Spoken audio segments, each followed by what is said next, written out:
नमस्कार।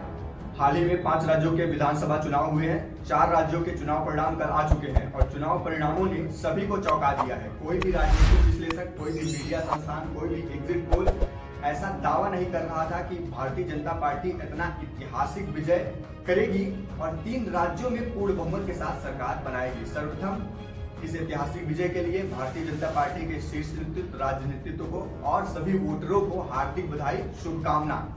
इस मुकाबले को सीधे तौर से लोकसभा चुनाव से जोड़कर देखा जा रहा है। मध्य प्रदेश की बात करें तो मध्य प्रदेश में केवल मोदी की विजय नहीं हुई है, बल्कि वहां के नेतृत्व जो कर रहे थे शिवराज सिंह चौहान, पूर्ण विजय उनकी हुई है। अगर आप 4 बार से लगातार सत्ता में काबिज हैं तो शीर्ष नेतृत्व को भरोसे चुनाव नहीं लड़ा जा सकता है। लाडली बहना योजना ने अपना पूरा काम किया है। जिस प्रकार से मध्य प्रदेश की जनता की जो संवेदना थी शिवराज सिंह चौहान के प्रति, उसको हम पहले से ही देखते आ रहे हैं। कई इंटरव्यूज में, कई जो पब्लिक प्लेटफॉर्म्स पे उनकी रैलियां हुई हैं, जो उन्होंने रोड शो किए हैं, उस पर देखा जा सकता है कि किस प्रकार से पब्लिक उनसे जुड़ी हुई है।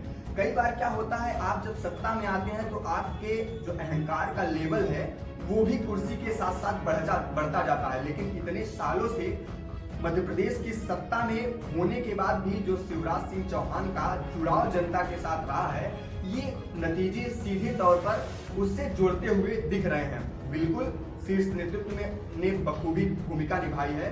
जो वहाँ स्ट्रेटजी लेकर बैठते हैं, जिस प्रकार से उन्होंने मंत्रियों को मैदान में उतारा है, कई सांसदों को चुनाव में उतारा है, तो एक बड़ी जो मेकिंग होती है पॉलिटिक्स की, वहां से तो दिखाई दे रही है। लेकिन पूरा क्रेडिट नरेंद्र मोदी को दे देना, पूरा क्रेडिट जो है केंद्रीय नेतृत्व को दे देना, तो ये शिवराज सिंह चौहान और मध्य प्रदेश की जनता के साथ बेईमानी होगी।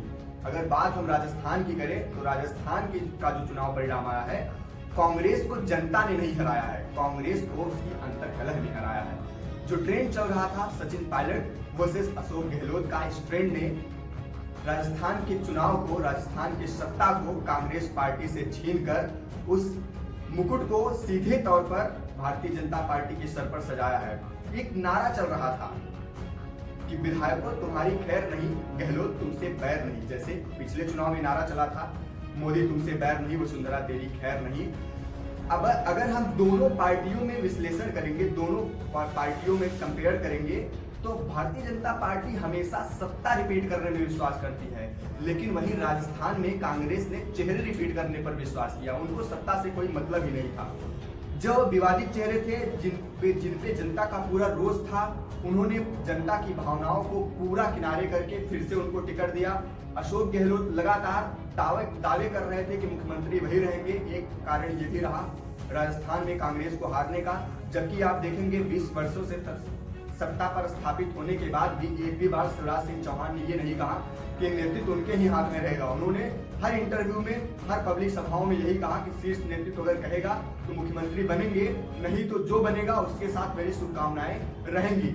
ये कारण रहे हैं और ये अंतर है भारतीय जनता पार्टी और कांग्रेस की पॉलिटिक्स में। हाल ही में विकास दिव्यकीर्ति का ललन टॉप में एक इंटरव्यू का एक क्लिप वायरल हुआ था, जब उन्होंने मुख्यमंत्री योगी आदित्यनाथ के ऊपर टिप्पणी करी थी और नरेंद्र मोदी जी के ऊपर टिप्पणी करते हुए कहा था कि 2024 की लोकसभा में तो कोई नेता नहीं दिखता है जो नरेंद्र मोदी जी के अगल बगल भी खड़ा हो सके।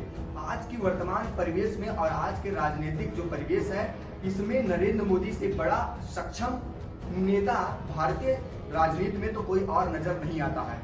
और इन चुनाव परिणामों ने ये रास्ता बिल्कुल साफ कर दिया है। जो विकास दिव्यकीर्ति की ये बात थी, कहते हैं कि दिन में एक बार सरस्वती जिह्वा पर विराजमान होती हैं, तो ऐसा लगता है कि विकास सर के जिह्वा पर भी उस समय साक्षात सरस्वती विराजमान थी, जो इस बात को पूर्ण तय कर चुकी हैं कि अब 2024 की जो सत्ता है उसमें भी भारतीय जनता पार्टी पूर्ण बहुमत के साथ फिर से सत्ता में वापसी करेगी, फिर से सरकार बनाएगी।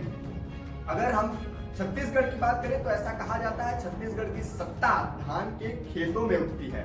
पिछली बार रमन सिंह की सरकार थी, उन्होंने जनता से वादा किया था बोनस देने का धान का, वो दे नहीं पाए। कई बार शीर्ष नेतृत्व की बात करी, लेकिन बावजूद इसके भी जनता ने भारतीय जनता पार्टी पर भरोसा जताया है।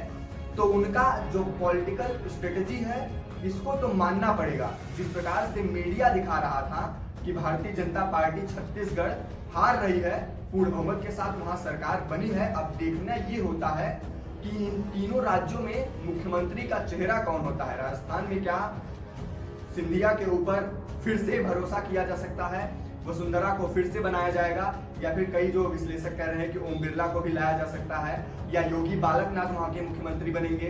देखना यह है कि शीर्ष नेतृत्व किसके ऊपर भरोसा करता है। और मध्य प्रदेश में तो लगभग तय है, इसमें कोई प्रश्नवाचक चिन्ह नहीं लगा सकता है कि शिवराज के हाथों से सत्ता लेकर किसी और के ऊपर शीर्ष नेतृत्व भरोसा करेगा, क्योंकि सामने 3-4 महीने में लोकसभा का चुनाव है और शीर्ष नेतृत्व बिल्कुल भी किसी प्रकार का जो है खतरा मोल लेना नहीं चाहेगा, क्योंकि सेंटीमेंट पूरा शिवराज के साथ है। अब आने वाले लोकसभा चुनाव में कांग्रेस की रूपरेखा क्या होती है, क्या जनता विपक्ष में बैठने का इतना सीट भी उनको देगी, या पूरी तरीके से भारतीय राजनीति से कांग्रेस की विदाई होने वाली है। आपकी क्या राय है इन नतीजों पर, और आपका क्या अनुमान है आने वाले लोकसभा चुनावों के लिए, हमें कमेंट बॉक्स में बताएं। मिलते हैं आपसे अगले वीडियो में। धन्यवाद। जय मां भारती।